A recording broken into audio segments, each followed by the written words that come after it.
Hello everyone, welcome to JK exam cracker. I am Divyansh Gupta, your faculty for GS.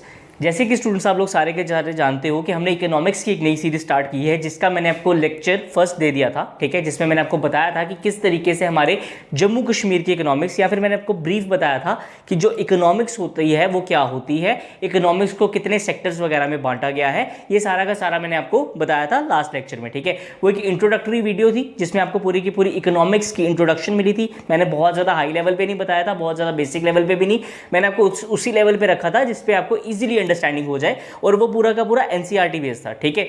अब मैं उसी lecture को आगे कंटिन्यू करते हुए एक नया लेक्चर लेके आया हूं, जो कि इकोनॉमिक्स का हमारा सेकंड लेक्चर है। मैंने आपको लास्ट लेक्चर में बताया था कि हमारी जो इकोनॉमिक्स है उसको 3 सेक्टर्स में डिवाइड किया है। एक हो गया प्राइमरी सेक्टर, एक हो गया सेकेंडरी, एक हो गया हमारा टर्शरी सेक्टर। ये 3 सेक्टर्स में हम लोगों ने इकोनॉमिक्स को डिवाइड किया है, ठीक है। अब जो हमने एक एक सेक्टर के लिए मैंने आपको बताया था कि हम एक एक सेक्टर को पूरा का पूरा आपको एलेबरेट करके बताएंगे, और फिर उसमें से आपके ही क्वेश्चंस वगैरह निकलेंगे, ठीक है।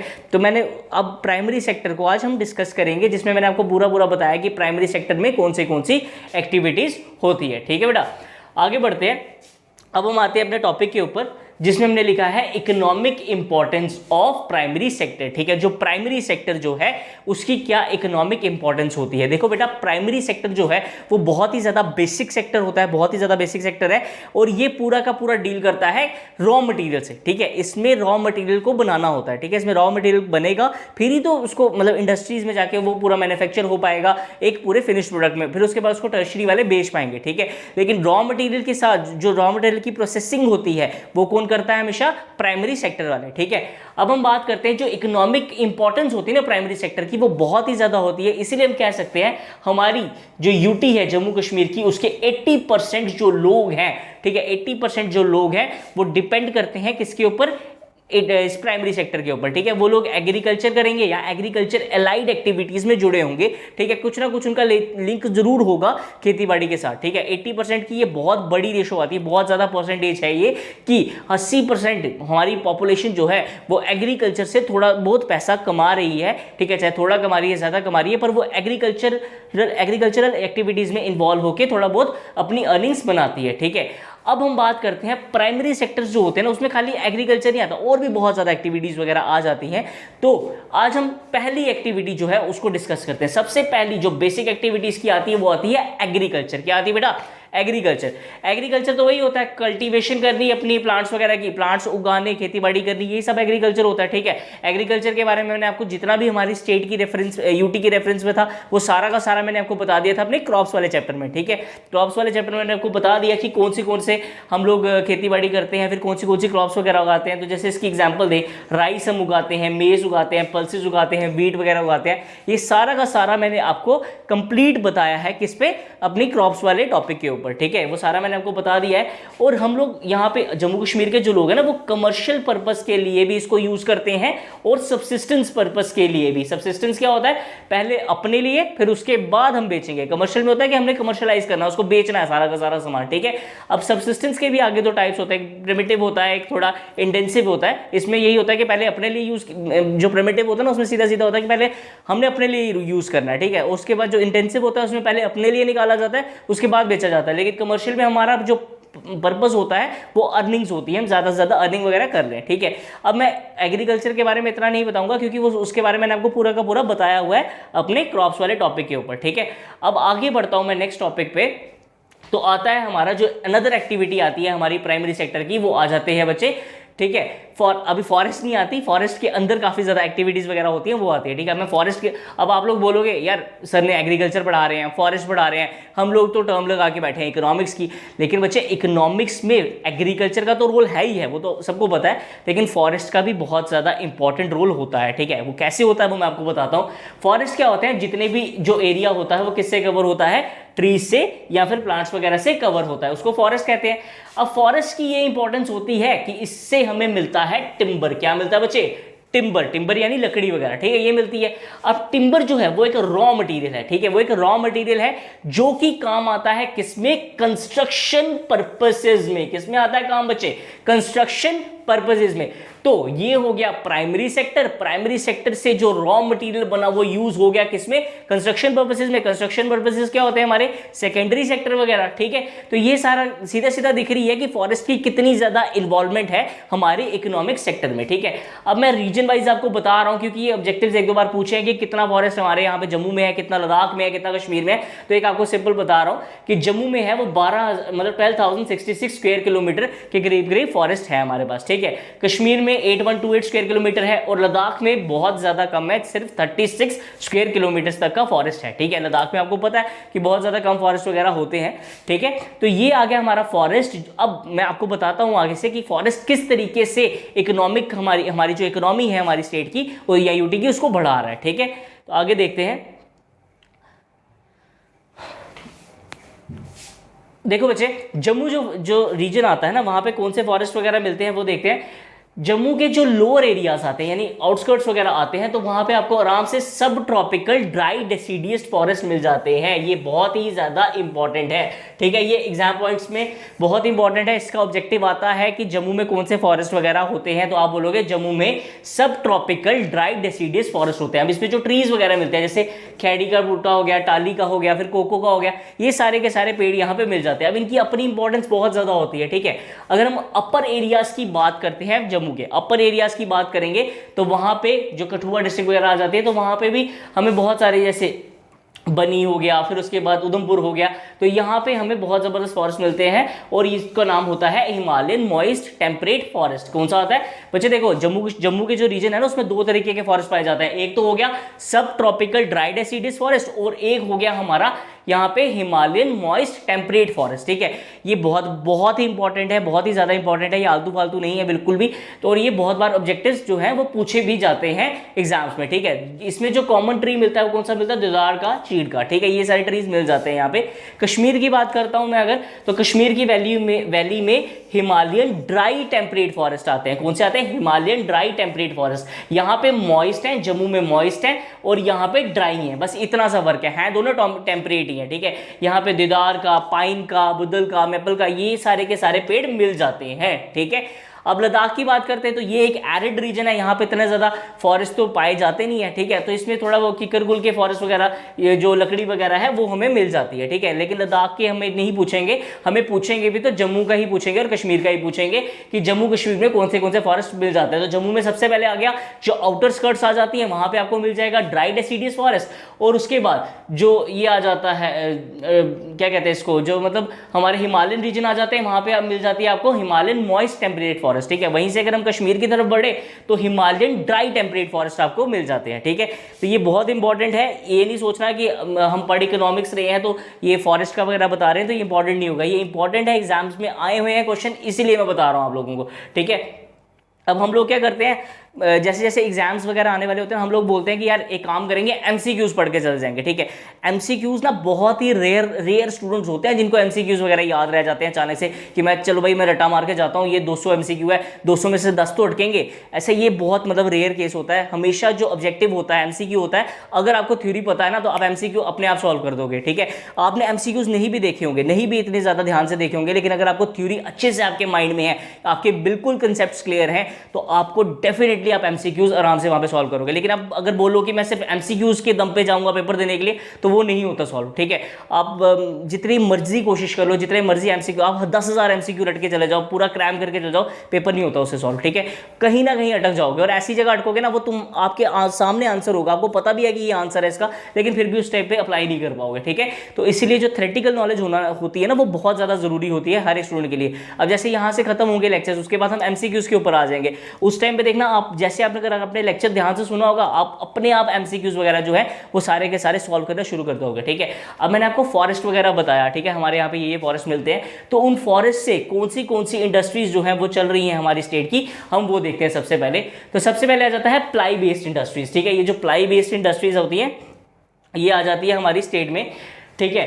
अब इसमें अगर मैं बात करता हूँ, जितना भी रॉ मटेरियल जो होता है, टिम्बर वगैरह, वो जितना फॉरेस्ट वगैरह से मिलता है, तो वो हमारे यहाँ पे प्लाईज, लकड़ी का काम जो होता है उसमें बहुत ज़्यादा यूज़ होता है, जो कि एक बहुत ही ज़्यादा अच्छा सोर्स माना जाता है किसका, एम्प्लॉयमेंट का, ठीक है। बहुत बहुत इकोनॉमी जनरेट होती है उससे, बहुत सारी इंडस्ट्रीज है, ये लकड़ के टाल वगैरह लगाए होते हैं लोगों ने, तो ये बहुत ज़्यादा मतलब इससे इकोनॉमी जनरेट होती है, ठीक है। दूसरा, हमें जंगलों से ये बेनिफिट होता है कि वहाँ से फार्मास्यूटिकल इंडस्ट्रीज जो है उनको बहुत ज़्यादा बेनिफिट होता है, दवाइयाँ वगैरह बनती हैं, कुछ हर्ब्स मिलती हैं, ठीक है, कुछ मतलब ऐसे ऐसे मटेरियल मिल जाता है आपको फॉरेस्ट से, जिससे कि हमारे फार्मास्यूटिकल्स वालों को बहुत ज़्यादा बेनिफिट्स होते हैं, वो आराम से उससे दवाइयाँ शवाइयाँ बनाते हैं और अच्छा रेवेन्यू जनरेट करते हैं। अब अगर हम हर्ब्स दे रहे हैं जंगल से, तो फ्री में तो देंगे नहीं, ठीक है, तो पैसा लेके देंगे, तो उससे भी हमारी इकोनॉमी जो जीडीपी वगैरह है उसमें कुछ ना कुछ फर्क पड़ता ही है, ठीक है। अब हम आते हैं अपनी नेक्स्ट इंडस्ट्री जो कि बहुत ज़्यादा डिपेंड करती है इन फॉरेस्ट के ऊपर, तो वो आ जाती है विलो। विलो के बारे में मैंने आपको बताया था, जो विलो की लकड़ी होती है वो बैट्स बनाने की, जो हाई क्वालिटी के बैट्स होते हैं वो बनाने के काम आती है, ठीक है। अगर हम कश्मीर के संगम एरिया की बात करते हैं, कश्मीर के संगम एरिया की, तो ये बहुत ज़्यादा फेमस माना जाता है किसके लिए, ये मतलब विलो के बैट्स बनाने के लिए, ठीक है। यहाँ पे बहुत ज़्यादा बैट्स की फैक्ट्री वगैरह है और अच्छी क्वालिटी के बैट्स बनते हैं, जो कि एक्सपोर्ट भी किए जाते हैं काफ़ी हाई लेवल पर, ठीक है। अब हम बात करते हैं अपना नेक्स्ट पॉइंट, जो कि है रेयरिंग लाइफ स्टॉक, ठीक है। ये एनिमल्स को पालना, ये हमारे जितने भी गुज्जर बकरवाल भाई होते हैं, ये सारे के सारे बहुत ज़्यादा गायें वगैरह, बकरियाँ वगैरह पालते हैं, जो कि हमारे लाइफ स्टॉक को बहुत ज़्यादा एक अफेक्ट भी करती है और साथ में हमारी इकोनॉमी को बहुत ज़्यादा मतलब बढ़ाती भी है, ठीक है। ये बहुत ज़्यादा कंट्रीब्यूट करती है हमारी इकोनॉमी में। अगर हम बात करें कि जो प्राइमरी सेक्टर का शेयर आता है ना, वो दिखने में कम है, लेकिन प्राइमरी सेक्टर के हिसाब से हमारे स्टेट में बहुत ज़्यादा शेयर है, अच्छा शेयर है काफ़ी ज़्यादा, ठीक है। मिल्क प्रोडक्शन की बहुत ज़्यादा अच्छी कैपेसिटी है हमारे स्टेट में, हम बहुत ज़्यादा अच्छे तरीके से मिल्क प्रोडक्शन कर रहे हैं हमारे ये जो प्राइमरी सेक्टर वाले, ठीक है। और बहुत ज़्यादा जो लोग हैं वो इस काम में इन्वॉल्व हुए हैं, ठीक है। बहुत ही ज़्यादा हमारे जो गुज्जर बकरवाल है उनका मेन सोर्स ऑफ इनकम जो आता है वो ये लाइफ स्टॉक वगैरह ही आता है, मिल्क प्रोडक्शन वगैरह ही आता है, ठीक है। तो आगे बढ़ते हैं हम अपने अगली साइड पे। हाँ, अब आते हैं हम अपने नेक्स्ट टॉपिक पे, जिसका नाम है हॉर्टिकल्चर, ठीक है। हॉर्टिकल्चर जो है एक बहुत ही ज़्यादा इंपॉर्टेंट एक्टिविटी कंसीडर की जाती है किसकी, हमारी प्राइमरी सेक्टर की, ठीक है। हॉर्टिकल्चर जो है वो बहुत ही ज़्यादा इंपॉर्टेंट है। अब हम लोगों ने जितना भी हॉर्टिकल्चर का नाम सुना होगा ना, वो ऐसे ही सुना होगा कि हॉर्टिकल्चर एक अलग से डिपार्टमेंट है, गवर्नमेंट डिपार्टमेंट है, जिसमें कभी हमने कोई एडवर्टाइजमेंट देखी होगी उसकी कि जॉब्स वगैरह निकलती है वगैरह वगैरह। लेकिन हॉर्टिकल्चर जो है वो पहले पार्ट माना जाता था, हॉर्टिकल्चर जो डिपार्टमेंट है ना, वो एग्रीकल्चर डिपार्टमेंट का ही पार्ट माना जाता था, बाद में वो लोग अलग हुए थे, ठीक है। अब हॉर्टिकल्चर होता क्या है, ठीक है। हॉर्टिकल्चर जो है एक ऐसी ब्रांच ऑफ एग्रीकल्चर आ जाती है जो कि आर्ट, साइंस या टेक्नोलॉजी मानी जाती है किसकी, ग्रोइंग ऑफ फ्रूट्स से, ठीक है।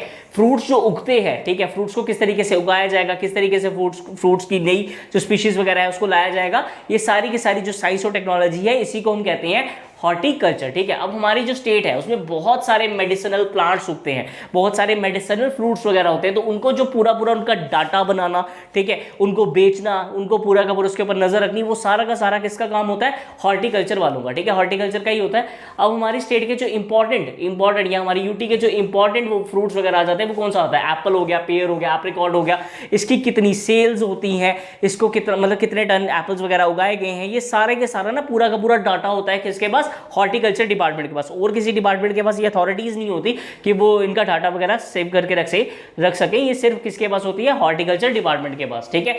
अब हम बात करते हैं जितने भी फ्रूट्स वगैरह होते हैं हमारे, ये जितनी भी फ्रूट प्रोसेसिंग इंडस्ट्रीज आ जाती है, जैसे जैम्स वगैरह बनते हैं, ठीक है, उसके बाद ये पैक्ड, ये जो क्या कहते हैं इसको, जूसेस वगैरह बनते हैं, फिर उसके बाद पिकल्स वगैरह बनते हैं, तो ये सारे के सारे बहुत ही ज्यादा हमारी इकोनॉमी में कंट्रीब्यूट कर रहे होते हैं, ठीक है। इसकी एप्पल्स की तो बहुत ही ज्यादा लार्ज मार्केट है ना, जो कश्मीर का एप्पल है वो तो पूरा वर्ल्ड फेमस है, Apple is grown in Kashmir and is nationally famous, ठीक है, बहुत ज्यादा फेमस है जो कश्मीर का एप्पल माना जाता है, ठीक है। अब हम बात करते हैं, गवर्नमेंट ने एक पूरा ना वो कर दिया था, पूरी कॉर्पोरेशन एक एस्टैब्लिश की थी जिसका नाम था horticulture produce and marketing corporation, ये इंपॉर्टेंट है, इसका शॉर्ट फॉर्म आ सकता है HPMC, HB, horticulture produce and marketing corporation, ठीक है। वो बता देंगे 4-5 ऑप्शन देके, बताओ जरा कौन सा है, तो आपको इसको सही टिक करना है, ठीक है। तो ये बहुत ही ज़्यादा इंपॉर्टेंट है, ये किसके लिए, हमारे हॉर्टिकल्चर को बहुत ज़्यादा इंक्रीज करता है, ठीक है। अगर मैं बात करता हूँ तो हॉर्टिकल्चर का जो 7 से 8% का जो हमारी जीडीपी वगैरह होती है ना, उसमें एक बहुत बड़ा मतलब इंक्रीज है, ठीक है, एक बहुत अच्छा उसका कंट्रीब्यूशन है, ठीक है। नेक्स्ट आते हैं हम अपने फ्लोरिकल्चर के ऊपर। जिस तरह हॉर्टिकल्चर हुआ, अब उसी तरीके से हम देखते हैं फ्लोरिकल्चर के बारे में। बहुत सारे बच्चे ना कंफ्यूज होते हैं, हॉर्टिकल्चर कौन सा है, फ्लोरिकल्चर कौन सा है, सेरिकल्चर कौन सा है, ये सारी की सारी चीज़ में बहुत सारे स्टूडेंट्स कंफ्यूज होते हैं, इसलिए मैं पूरा का पूरा लेक्चर आपको डिटेल में पढ़ा रहा हूँ, ठीक है। Growing and raising of seeds flowers is refer to as floriculture. ठीक है, सीड्स और फ्लावर्स के साथ जो डील करते हैं उसको कौन सा डिपार्टमेंट कहा जाता है? फ्लोरिकल्चर। ठीक है, कौन सा आ गया?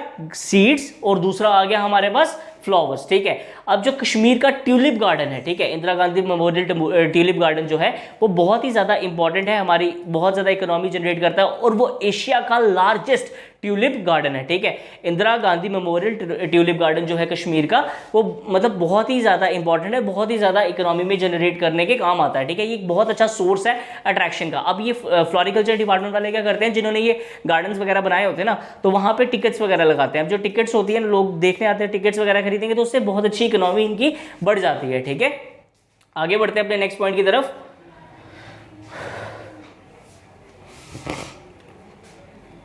अब आता है हमारा नेक्स्ट दो इंपॉर्टेंट आते हैं, एक आता है सेरिकल्चर, एक आ जाता है हमारा फिशरीज के बारे में। ठीक है, सेरिकल्चर एक ऐसा डिपार्टमेंट या सेक्टर है जो कि काम आता है रेयरिंग ऑफ सिल्क वॉर्म से, मतलब सिल्क प्रोड्यूस करनी है इन्होंने। ठीक है, सिल्क प्रोड्यूस करने में जो डिपार्टमेंट इन्वॉल्व होता है उसको कहते हैं सेरिकल्चर डिपार्टमेंट। ठीक है, अब इस हमारे यहाँ पे ना सिल्क की मैन्युफैक्चरिंग वैसे भी बहुत अच्छी है, बहुत जबरदस्त सिल्क की मैन्युफैक्चरिंग है।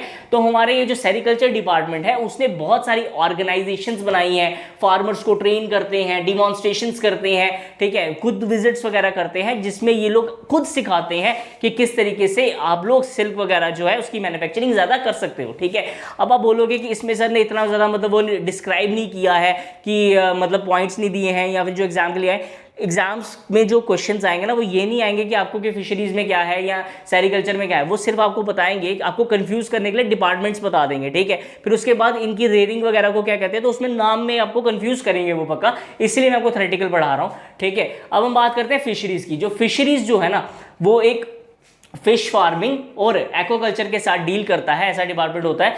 अब इसमें जो सबसे ज़्यादा इंपॉर्टेंट ऑब्जेक्टिव आता है वो आता है कि ट्राउट फिश जो है वो मतलब हमारे जो स्टेट में हमारी यूटी में सबसे ज़्यादा कंज्यूम होने वाली फिश कौन सी है, तो आप बोलोगे ट्राउट फिश। जो ट्राउट फिश है वो सबसे ज़्यादा कंज्यूम होती है, और हमारी ये जो फिशरीज डिपार्टमेंट है उसने बहुत सारे ट्राउट फिश रेयरिंग सेंटर्स बनाए हैं, कुछ 42 के करीब ट्राउट फिश रेयरिंग सेंटर्स जो है वो बनाए हुए हैं। ठीक है, और ये मैंने आपको जितने भी बताया ना कि नाम दिए, या फिर उसके बाद मैंने जितने भी आपको एजेंसीज बताई, फिर उसके बाद जितने भी ये मैंने पूरा आपको बताया कि 42 हैं, 43 वगैरह वगैरह, तो ये सारे के सारे NCERT बेस्ड हैं, तो इसको कोई चैलेंज नहीं कर सकता। ठीक है, आप ऑथेंटिसिटी की अगर बात करो ना, तो ऑथेंटिसिटी जो होती है वो सिर्फ NCERT की ही बेस पे मानी जाती है। आप जितनी मर्जी और बुक्स उठा लो, वो इतनी ज्यादा ऑथेंटिक कंसीडर नहीं करेंगे। ठीक है, जो NCERT में आंसर लिखा हुआ है ना वही हमेशा ऑथेंटिक कंसीडर किया जाता है, ये चीज हमेशा याद रखना।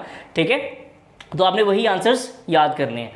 अब हम आगे बढ़ते हैं नेक्स्ट में, हमारी स्टेट में जो मिनरल्स मिलते हैं। ठीक है, अब जैसे हम मिनरल्स का टॉपिक ये कंप्लीट करेंगे ना कि मिनरल्स हमारी स्टेट में कौन से मिलते हैं, उसके बाद हमारी इकोनॉमी का प्राइमरी सेक्टर कंप्लीट हो जाएगा। ठीक है, प्राइमरी सेक्टर के बारे में फिर कोई टेंशन नहीं रहेगी, फिर हमने सेकेंडरी और टर्शरी सेक्टर पढ़ने हैं। अगर सेकेंडरी और टर्शरी आपको समझ आ गया अच्छे से, उसके बाद हमारी इकोनॉमिक्स कंप्लीट है, कोई आपको टेंशन नहीं, कोई फालतू आपको कोई क्वेश्चन नहीं आने वाला उसके बाहर से। ठीक है, मैं आपको अगर पूरी इकोनॉमिक्स जहां मर्जी से पढ़ा के दे दूं कि यहाँ से भी क्वेश्चन आ सकता है, वहां से भी क्वेश्चन आ सकता है, तो वो बेवकूफ़ी है। ठीक है, क्वेश्चन जहां से आने हम सिर्फ वहीं से देखेंगे, क्योंकि मैक्सिमम क्या होता है कि आप इतना ज्यादा मटेरियल लेके पढ़ने शुरू हो जाते हो, बाद में आपको पता ही नहीं चलता कि ये क्वेश्चन था या वो क्वेश्चन था, या ये इसका मतलब यहां से पढ़ूं एंड में या यहां से पढ़ूं। ठीक है, अब हम बात करते हैं कि कौन से मिनरल्स जो हैं वो हमारे स्टेट में मिलते हैं। सबसे ज्यादा इंपॉर्टेंट इसमें यही आएगा। ठीक है, मैक्सिमम में यही इसके क्वेश्चंस वगैरह पूछे जाते हैं। ठीक है, तो श्रीनगर की अगर मैं बात करूं तो वहां पे लाइमस्टोन मिलता है। लाइमस्टोन जो है वो बहुत ज्यादा इंपॉर्टेंट होता है सीमेंट की मैन्युफैक्चरिंग में। ठीक है, कुपवारा में मार्बल मिलता है। मार्बल पता है आपको, घर में वगैरह डाला जाता है,